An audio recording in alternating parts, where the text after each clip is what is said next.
Okay, so now in this video we will work on the Zombie 2 AI. As you can see, we have already added the script and all of the required things for the Zombie 2. Let's open up the script. As you can see, let's remove these two functions. And what we will do on the Zombie 2 script, actually we will do the same as we did for the Zombie 1, but there will be a little bit difference, which will be the difference of states. Okay, for example, the Zombie 1 walks between the walk point, okay, and the Zombie 2 will not walk between the walk points. Okay, it will just stay in one place and look around for the player. Okay, so if we click on the Zombie 1, right here we have everything. So let's just copy all of this, click on Zombie 2, let's paste this in here. Okay, and let's click on this Zombie 1 again, and copy that as well. Okay, now we have the script added. The changes which we will be making right here is these both two will be the same, and as I told you, the zombie will not guard between the walk points. Okay, or you can say not walk between the walk points, it will actually stand. So we can change this to zombie standing variables. And right here we don't need this walk point current zombie position. We also don't need this walking point radius, we just need the zombie speed. Right here we need these two variables, the animation variable as well.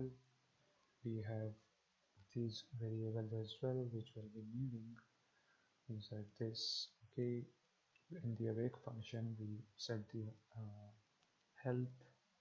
Okay, and in a mesh agent the update will be the same, but now we will remove this old code from the guard and change this guard to idle, and also change this to idle, or actually you can change this to stand as well, or standing if you want, but for now I will leave this as idle.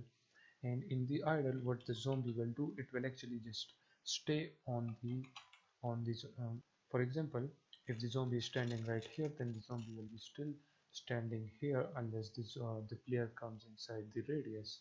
Okay, so for that what we will do, we will simply say zombie agent dot set destination, and the destination will be the zombie transform dot position. That's it. And then right here in the pursuit player, everything will be the same. The attack player will also be the same, and the hit damage and the zombie die, that functions will also be the same for the zombie. The only changes that we make is we remove some of the variables, and we change the function. We change the guard function to this idle, and we call this function right here. Okay, with this done, let's just simply save the script, get back to Unity. Now as you can see, we need to fill all of these. So first it needs the agent, nav mesh agent, add that.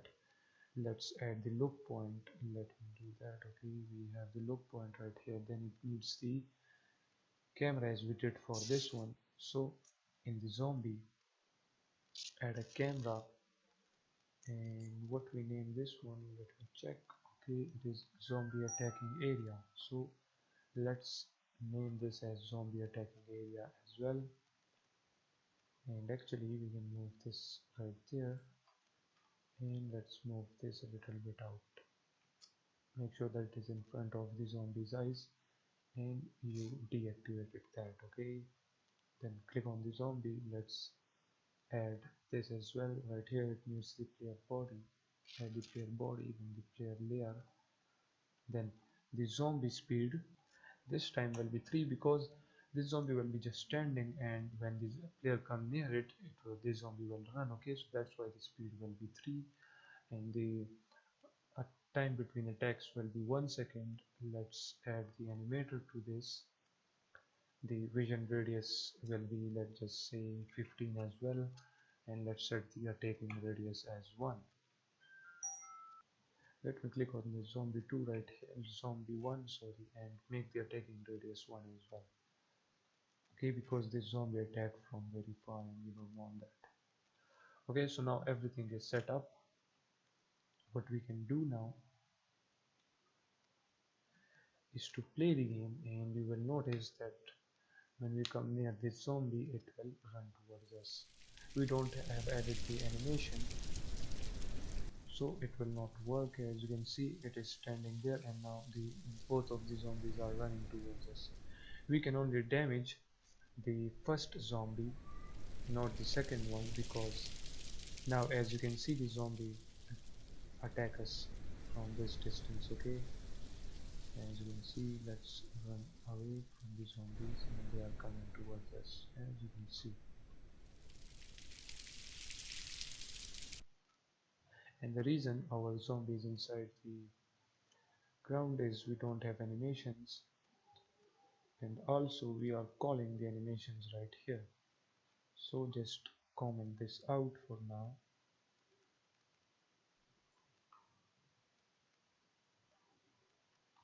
That's it.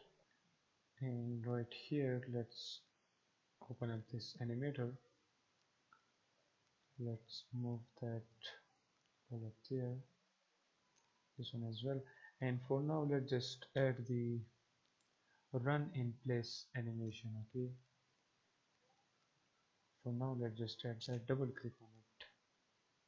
Okay, it is set to loop time, and okay, the zombie will run like this, as you can see. Okay, let me clear this out.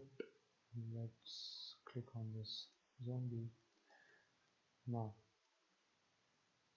if your zombie is also stuck in the ground, let me tell you again that you need to disable the animations for now, because on the zombie 2 animator we don't have any animations, by we don't have any parameters actually by these names. Okay, so that's what is showing in the ground. And also on the zombie 2 animator, which is this one, make sure that you add any animation, okay, just for testing. So add that. Now if we play the game, you will notice that the zombie will not be in the ground anymore. Let's just see. Now as you can see, he is playing the running animation. Now let's get inside the vision radius, and now as you can see, they both are running towards us. Okay, now the both of the zombies can damage us. As you can see, attacking player, they both can damage the player, but the player can only damage this zombie, and we actually don't want that. We want the player to damage this zombie as well. So for that, what we will do, we want to damage this zombie by punch and rifle. So first of all, let's open up the rifle script, and right here on the rifle, as you can see, we only have the code for zombie 1.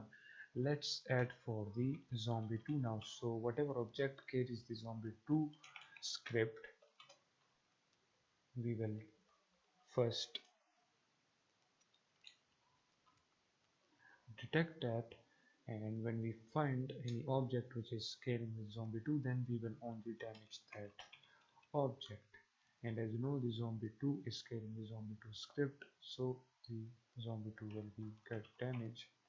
So right here we will say if it is not equals to null, then what we want to do, we want to do the same as we did for the zombie 1, but actually we can change this to zombie 2, and that's it. The zombie 2 also have this function, as you can see, because we have copy and pasted the code from the zombie 1 to zombie 2. Also, let's copy this else if, go inside the player punch, and right here also add this code, but make sure that you remove the core effect from it. Now we can damage the zombie 2 by rifle and punch, and actually we need this line as well, so add that, save it. Now get back right here. Okay, everything is already set up. Let me minimize all of that. Let's play the game. Now what we will do, we will simply go ahead and pick up the rifle, and when we have the rifle, we will now shoot down. the zombies. As you can now you will notice that after 5 seconds this zombie will disappear, as you can see. Now let's kill this zombie. Oops, we are firing there. Now as you can see this, that zombie is also dead.